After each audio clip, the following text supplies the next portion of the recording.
అందరికీ మన ప్రభువును రక్షకుడైనటువంటి యేసుక్రీస్తు వారి పేరిట ప్రత్యేకమైన వందనాలండి.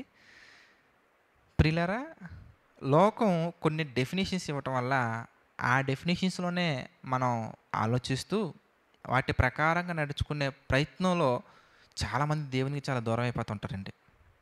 అలాంటి దాంట్లో ఒకటి గొప్పోళ్ళు, గనులు, లేదంటే ఉన్నోళ్ళు అనగా అర్థం ఏంటి ఇంతకీ? లోకం ఇచ్చిన డెఫినిషన్ ఏంటంటే, ఎంత ఆస్తుంటే అంత గొప్పోళ్ళు, అంత పలుకుబడి ఉన్నోళ్ళు. అంటే పలుకుబడి అనగానే డబ్బు ద్వారా వచ్చింది కాబట్టి అది వేరే. కానీ డబ్బు అనేది రూట్ అన్నట్టుగా పెట్టి ఎలా మాట్లాడతారంటే, లేరా గొప్పింటోళ్ళు, ఆళ్ళేముందండి అలాంటోళ్ళు అనే మాటలు మనం వింటా ఉంటాం. మనం కూడా అలాంటివి చూసి భ్రమపడే అవకాశాలుంటాయి. అంటే డబ్బుంటేనే గొప్పోళ్ళు అనే ఆ డెఫినిషన్‌లోకి మనం వెళ్ళిపోయి వేటి కొరకు ప్రయాసపడుతూ ఉంటాం అంటే, ఆ డబ్బును సంపాదించటం కొరకు ప్రయాసపడతా ఉంటాం. లేదా ఆ డబ్బు కొరకు ఓ వెతికేస్తూ ఉంటాం. అన్నీ కదిలిస్తూ ఉంటాం అనమాట. కానీ దేవుని యొక్క వాక్యం సెలవిచ్చే విషయం ఏంటంటే, ఎవరు గొప్పవాళ్ళయ్యా?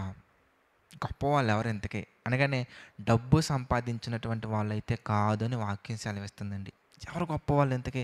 మనం గొప్పవాళ్ళు అవ్వాలంటే ఏం చేయాలి?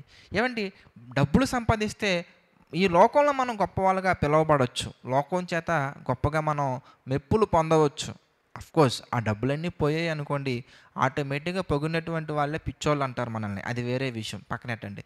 కానీ దేవుని దృష్టిలో మనం గొప్పవాళ్ళు అవ్వాలంటే అది నిరంతరం ఉంటుందండి. దేవుడి దగ్గర మనం ఒక క్యారెక్టర్ మనం సంపాదించుకున్నామంటే, ఒక పేరు మనం సంపాదించుకున్నామంటే అది నిరంతరం ఉంటుంది. యుగయుగాలు ఉంటుంది. ఈ జనరేషన్స్‌కి మాత్రమే కాదు, నెక్స్ట్ జనరేషన్స్‌కి, ప్రీవియస్ జనరేషన్స్‌కి అందరి ముందు మనం గొప్పవాళ్ళుగా ఎంచబడతామండి. ఎప్పుడు ఇంతకీ అనగానే దేవుడు గొప్పవాళ్ళుగా మనల్ని ఎంచే విషయాల్లో చాలా ఉన్నాయి. వాటిలో ఒకటి ఈరోజు మీతో షేర్ చేసుకుంటాను. అపోస్తుల కార్యాలు మనం చూస్తే 17th చాప్టర్‌లో 10వ వచనంలో ఒక మాట మనకు కనబడుతుందండి. అపోస్తుల కార్యాలు 17వ వచనంలో 10-11 వచనాలు మనం చూద్దాం. ఒకసారి మనం చూస్తే, వెంటనే సహోదరులు రాత్రివేళ పౌలును, సీలను బెరయకు పంపించిరి. వారు వచ్చి యోతయ సమాజ మందిరంలో ప్రవేశించిరి. వీరు తెస్సలోనికలో ఉన్నవారి కంటే గనులై ఉండిరి. చూసారా, తెస్సలోనికలో ఉన్నవారి కంటే గనులై ఉండిరి గనుక ఆసక్తితో వాక్యమును అంగీకరించి, చూసారా, ఆసక్తితో వాక్యమును అంగీకరించి పౌలును సీలయును చెప్పిన సంగతులు అలాగున్నవా లేవా అని ఏం చేస్తున్నారంటే ప్రతిరోజు కూడా చక్కగా ఆ చెప్పిన విషయాలు అలాగే ఉన్నాయా లేదా అని పరిశోధిస్తూ వస్తున్నారండి. అంటే మనం ఆలోచించాల్సినటువంటి విషయం ఏంటి ఎందుకనగానే, దేని మీద మనం దృష్టి పెట్టాలి, దేని మీద మనం ఫోకస్ చేయాలంటే వాక్యాన్ని ప్రతిరోజు కూడా పరిశోధించే విషయంలో దృష్టి పెట్టాలి. అలా ఉంటే దేవుడు మనల్ని దేంతో పోలుస్తున్నారయ్యా అంటే గనులు. చూసారా, వీరు అంటే బెరయలో ఉన్నటువంటి వారు తెస్సలోనికలో ఉన్నవారి కంటే గనులయ్యుండిరి. గనుక ఎందుకు గనులయ్యారు ఎందుకనగానే, ఇదిగో గొప్ప గొప్ప సేవకులుగా పిలువబడే వాళ్ళు చెప్పినా సరే, పౌలంత గొప్ప సేవకులు వాక్యం చెప్పినా కానీ ఆ పౌలు గారు చెప్పింది నిజమేనంటారా? పౌలు గారు చెప్పిన విషయాలు అలాగ ఉన్నాయా లేవా అని ప్రతిరోజు కూడా చక్కగా వాక్యాన్ని ధ్యానిస్తూ, వాక్యాన్ని పరిశోధిస్తూ, వాక్యాన్ని పరిశీలిస్తూ వాళ్ళ లైఫ్ను వాళ్ళు ముందుకు తీసుకెళ్తున్నారు కాబట్టి వాళ్ళు గొప్పవాళ్ళండి. మనం ఏం చేస్తాం ఎందుకనగానే డబ్బు సంపాదించడం కోసం ప్రయాసపడి లోకంతో గొప్పలు అనిపించుకోవడం కోసం మనం ప్రయాసపడతా ఉంటాం. ప్రియులారా, లోకంలో డబ్బు సంపాదించినటువంటి వాళ్ళని గొప్ప వాళ్ళని దేవుడు ఎంచట్లేదులే, కానీ లోకంలో వాళ్ళ జీవితాన్ని పాపం అంటుకోకుండా పరిశుద్ధంగా బ్రతకాలి కాబట్టి ఆ పరిశుద్ధంగా బ్రతకడానికి మొదటి స్టెప్ అయినటువంటి వాక్యాన్ని నిజంగా కరెక్ట్గా చెప్తున్నారా, వాక్యం బోధించే వాళ్ళు కరెక్ట్గానే బోధిస్తున్నారని చెక్ చేసే వాళ్ళనే గొప్ప వాళ్ళు అన్నారంటే, ఆ చెక్ చేసుకున్న విషయాలు వాక్యానుసారంగా ఉంటే వాళ్ళ లైఫ్ని కూడా చెక్ చేసుకునే వాళ్ళు వాక్యానుసారంగా బ్రతికితే వాళ్ళు ఇంకెంత గొప్ప వాళ్ళు అంటారని మనం ఊహించుకోవాల్సిన అవసరం కూడా లేదు. దేనికయ్యా అంటే మనకి యేసుక్రీస్తు వారు తెలియజేశారు. ఆదాము నుండి చిట్ట చివరి మనిషి వరకు అందరూ కూడా సర్వలోకము సర్వ సమాజం అంతా ఇక్కడ అందరూ గ్యాదర్ అయినప్పుడు ఆయన మాట్లాడుతున్నటువంటి మాట, బల నమ్మకమైన మంచి దాసుడు అని ఆదాము మొదలుకొని చివరి మనిషి వరకు అందరి ముందు మనల్ని అంటున్నారంటే that's the greatness of life. అది మనం పరిశుద్ధంగా బ్రతికినటువంటి వాళ్ళకే ఆ గొప్ప ధన్యత వచ్చేది, అందరికీ కాదండి. మొట్టమొదటగా వాక్యానుసారంగా బోధిస్తున్నారో లేదో చూసుకోవాలి.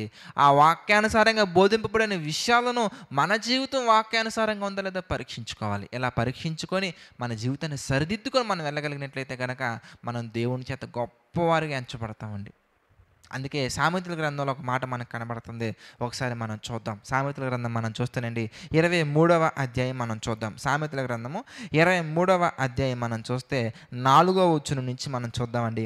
ఐశ్వర్యము పొంద ప్రయాసపడకండి. నీకు అట్టి అభిప్రాయము కలిగినను దాన్ని విడిచిపెట్టు. డబ్బు సంపాదించాలనే ఆలోచన మీకుంటే అలాంటి అలాంటి ఆలోచన మీకున్న విడిచిపెట్టండి. నీవు దాని మీద దృష్టి నిలిపిన తోడనే అది లేకపోవును. నిశ్చయముగా అది రెక్కలు ధరించి ఎగిరిపోవును. పక్షిరాజు ఆకాశమునకు ఎగిరిపోవునట్లు అది ఎగిరిపోవును. దాని మీద దృష్టి పెట్టకండి. ఎందుకంటే అది ఎప్పుడు వెళ్ళిపోద్ది ఎవరు తెలియదండి. క్యారెక్టర్ మీద దృష్టి పెట్టండి. అది మనతోనే ఉంటుందండి. దేవునితోనే మనం ఉండగలమండి. కనుక ఈ విషయాలన్నీ మీకు అర్థమైంది నేను భావిస్తున్నాను. లోకం చేత కాదులే కానీ లోకాలను కలిగించినటువంటి దేవుని చేత గొప్పవారు అని మనం అనిపించుకునే విధంగా బ్రతకాలని మనస్ఫూర్తిగా కోరుకుంటున్నాను. ప్రార్థన చేసుకుందామని ప్రతి ఒక్కరూ దయచేసి తలలో ఉంచి ప్రార్థనలు ఏకీభవించండి. దయగల తండ్రి, ప్రేమగల దేవ, పరిశుద్ధుడ, మహోన్నతుడ తండ్రి, ఎన్నో విషయాలను ధ్యానించడానికి మీరు మాకు సహాయం చేస్తున్నారు తండ్రి. అందులో బట్టి కృతజ్ఞతాస్తుతులు చెల్లించుకుంటున్నాం దేవ.